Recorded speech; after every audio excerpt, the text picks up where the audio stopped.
A gente segue falando, Débora, sobre o apagão em parte da Europa. Nós vamos conversar agora com Stephanie Schwartz.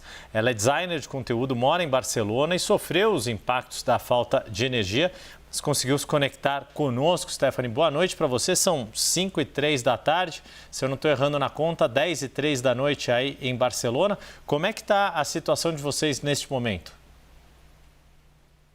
Boa noite, Yuri. Boa noite, Débora. Eu estou em uma região de Barcelona, próxima à Praça da Espanha, que é próximo de uma região turística aí do bairro de Eixample. Então, a gente aqui já teve o retorno da energia, do Wi-Fi e derivados. A gente está próximo também à região de Sants, que é uma das principais estações ferroviárias, né, inclusive daqui da cidade, que abastece toda a cidade. Então, a gente agora já está com essa retomada da energia, do Wi-Fi, das comunicações, mas muitas regiões ainda estão sendo impactadas pela ausência de energia e derivados. Eu tenho conhecidos que moram em cidades próximas e em bairros mesmo centrais, como Gótico e derivados, e eles ainda estão relatando quando tem alguma incidência de 4G, 5G, porque está muito instável, eles ainda estão comunicando com a gente quando tem ou não energia. Stephanie, uma boa noite para você aí na Europa. Eu gostaria de entender, no período em que ficou sem energia aí na sua região, como é que foi o impacto no seu trabalho, na sua vida, enfim? A gente estava, na verdade, era 12h30 quando todas as luzes da empresa apagaram. Eu trabalho em uma food tech que é especializada aqui na Espanha, né? A gente tem bastante alcance aí pelo território da Europa inteiro. Então, isso acabou dando uma esclarecida para a gente rapidamente do que estava acontecendo.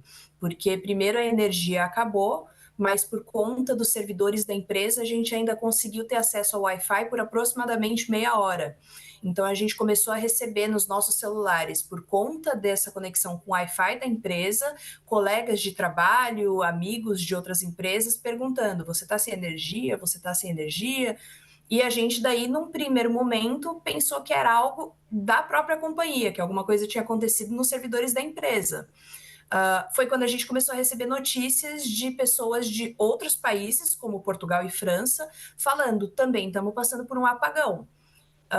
Inicialmente, para ser bem sincera, a gente não entrou em um momento de desespero, nem alarde, nem nada do gênero, mas claro que a preocupação veio, a gente não sabia até quando a gente ia ter comunicação, então as primeiras coisas que a gente fez foi nos comunicarmos, né, com a família. Eu, por exemplo, mandei mensagem para minha esposa no Brasil, mandei mensagem para minha sogra, para minha mãe, falando: pessoal, olha, se eu ficar sem internet, não se preocupem, é isso que está acontecendo, e derivados. E aí a gente foi liberado, e a gente foi todo mundo para casa no puro caos. Uhum. Pois é, isso que eu ia te perguntar, como é que ficou a questão de deslocamentos aí em Barcelona, uma cidade que tem uma rede de transporte, é uma cidade predominantemente plana, né? Pelo menos nesta região mais central, então é fácil até, se for o caso, de sair andando até chegar em casa. Mas como é que foi esse período aí da tarde com a falta de energia, sem perspectiva de retomada do fornecimento? Se teve muito problema de trânsito, de funcionamento de transporte público, se houve corrida a mercados aí, pelo que você pôde acompanhar, Stephanie? Com certeza, Yuri. Quando eu saí do escritório, os ônibus... Barcelona tem uma rede ferroviária, né, que supre muito bem a cidade. Então, quando eu saí do escritório, eu normalmente pego o ônibus, porque é o trajeto mais rápido para minha casa, do escritório até em casa, e os ônibus, eles estavam numa situação assim, soterrados de gente, de uma forma que não dava para entrar, não dava para sair. Eu dei sorte de conseguir entrar no segundo ônibus, que seria o que eu teria que pegar para vir para casa. Só que os ônibus começaram a parar fora do ponto para evitar que mais pessoas entrassem. Por quê? Porque estava começando a dar briga. Porque as pessoas que pegam normalmente metrô, tram ou outros tipos de transporte precisaram recorrer também aos ônibus. E aí começou aquele empurra-empurra, o pessoal a brigar para querer entrar, para falar que era falta, o pessoal não estava dando espaço, entre essas outras coisas, porque todo mundo estava querendo chegar em casa o mais rápido possível, né? E todo mundo sem comunicação, então muita gente preocupada com as famílias e derivados. Foi bem caótico. Eu, graças a Deus, cheguei bem em casa, demorei aproximadamente 1h30, um trajeto que normalmente eu demoro 40 minutos, foi quase o dobro, foi mais que o dobro, na verdade, mas cheguei bem, consegui chegar em casa tranquila. E eu até pensei em ir até o supermercado, mas pensando em alimentação mesmo aqui. Foi quando eu comecei a receber as notícias e ver no Instagram, por exemplo, ou outras redes sociais, o caos que estava instaurado nos supermercados. Muita gente foi para os supermercados e eu moro perto, por exemplo, como eu disse, da Plaza da Espanha. Existe um shopping center aqui que chama Arenas e que, consequentemente, ele tem gerador e tem um supermercado no subsolo desse shopping. E eles estavam fazendo anúncio na rua com megafone de tipo, por favor, não venham, não tem como, a gente não está podendo atender, não tem água, não tem comida, o pessoal entrou em desespero. Ficou parecendo muito aqueles primeiros momentos que a gente viveu da Covid, sabe? Em que a gente não tinha informação nenhuma, nada chegava até a gente estava sem o telefone para conseguir se comunicar, então pouquíssimas pessoas conseguiam alguma conexão e o pessoal foi fazer a primeira coisa que pensou, que é sobreviver, então foi atrás de água e comida. Tanto que a minha mãe, a primeira pergunta que ela me fez quando eu consegui falar com ela, ela está em São Paulo, no Brasil, foi: você tem água? E eu falei: tenho, pode ficar tranquila. Ai, que bonitinha. Mãe é mãe, Stephanie, não adianta. Do outro lado do mundo, você é adulta, mãe é mãe, não tem jeito. Stephanie, eu gostaria de saber como é que foi, assim, para os moradores da cidade. Vocês receberam informações, tipo, de algo parecido com defesa civil, algo assim, da prefeitura, da companhia? Vocês foram sendo informados por telefone? Como é que é, pelo celular ou algo assim? De que maneira, né, vocês foram captando, coletando as informações e mesmo agora, depois do restabelecimento, pelo menos aí na sua região, né? Tem algumas explicações oficiais ou não? Que tipo de informação chegou para vocês? Débora, para ser bem honesta, em outros momentos em que teve chuva ou tiveram outras situações um pouco mais delicadas aqui, desde que me mudei para cá, a gente recebia esses anúncios, esses avisos da Defesa Civil e derivados no celular. Mas dessa vez não, por quê? Porque foi impactada a rede de telefonia móvel também. Então a gente não tinha como ter essa comunicação.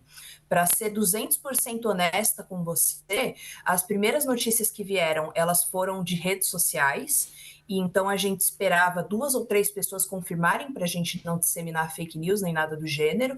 Então, quando a gente ouvia, putz, em Andorra, que é próximo aqui, também estão sem energia, a gente esperava para ver se mais alguém reconfirmava essa informação de alguma outra fonte.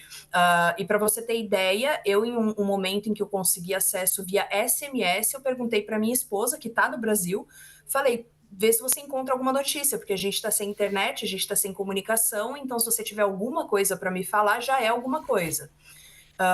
E aí, com o decorrer do dia, conforme a internet ia e voltava, porque ela ficou nessa grande instabilidade, a gente conseguiu começar a pegar algumas informações em redes sociais, buscar até redes sociais de órgãos públicos para ver se eles tinham alguma comunicação.